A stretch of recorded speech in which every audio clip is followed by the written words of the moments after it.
Mail.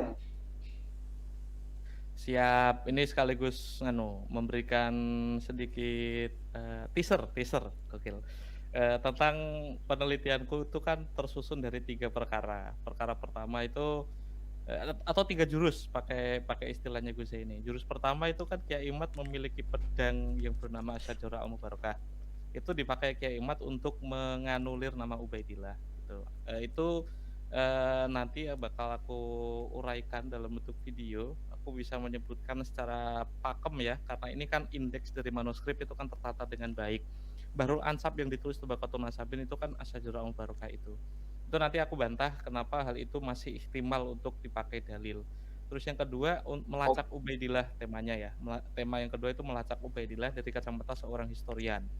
Dari 550 tahun rentang waktu yang dipakai Kiai Imad untuk memutus mata rantai nama Ubaidillah yang sunyi, aku kebetulan hasil dari pelacakan secara historis itu bisa memperpendek waktu itu sekitar 150 tahun gitu. Atau misal benar-benar akurat sampai 100 tahun.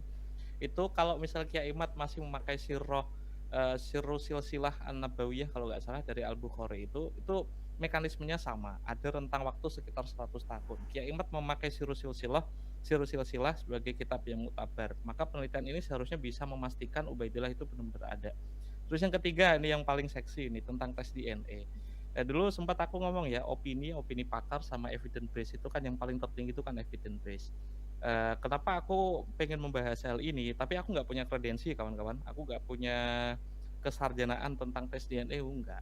Sebulan yang lalu aku minta tolong ke beberapa kolega di Ekman Institute of Molecular Biology itu, yang sering disebut oleh KRT Fakih Hadiningrat itu loh, yang sampai menginsinuasi darah Ba'alawi itu ternyata Yahudi, gitu ya, gitu.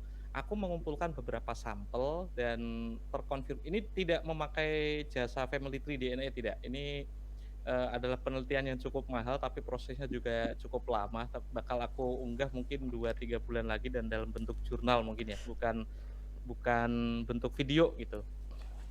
Hasil ini sampel baru 50% yang baru masuk dan kemungkinan itu akan terus naik persentasenya. Memang Mbak Alawi itu nyambung itisolan kepada Kanjeng Nabi lewat jalur yang memang secara sahih ditulis oleh Ar-Buqah Al-Muthhiqah gitu. Kenapa tes DNA itu aku pakai di bagian terakhir karena ini meniscayakan beberapa sampel yang tidak acak.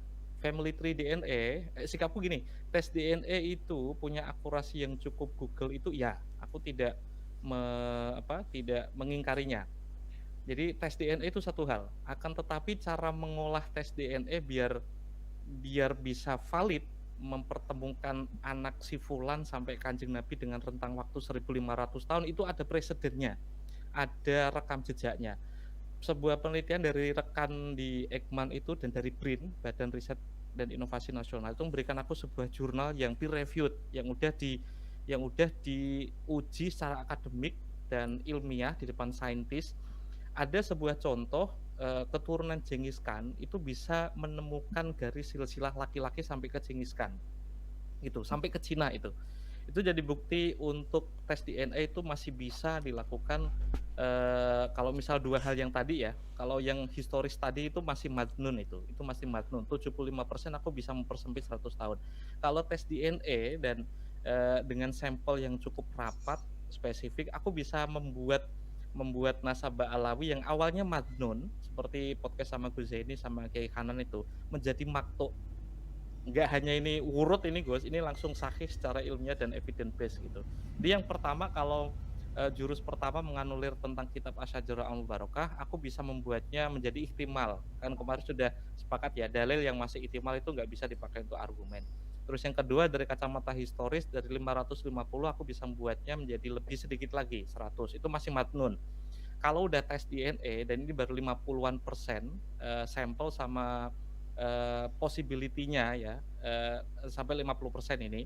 Nanti kalau udah terkumpul 100% dengan sampel spesifik itu nanti peristiwanya akan terjadi seperti peneliti yang mencari keturunan Genghis Khan sampai 1.000 orang, 1.000 orang, sampai 100 orang di masa lalu, 2000 tahun yang lalu sampai yang masa sekarang.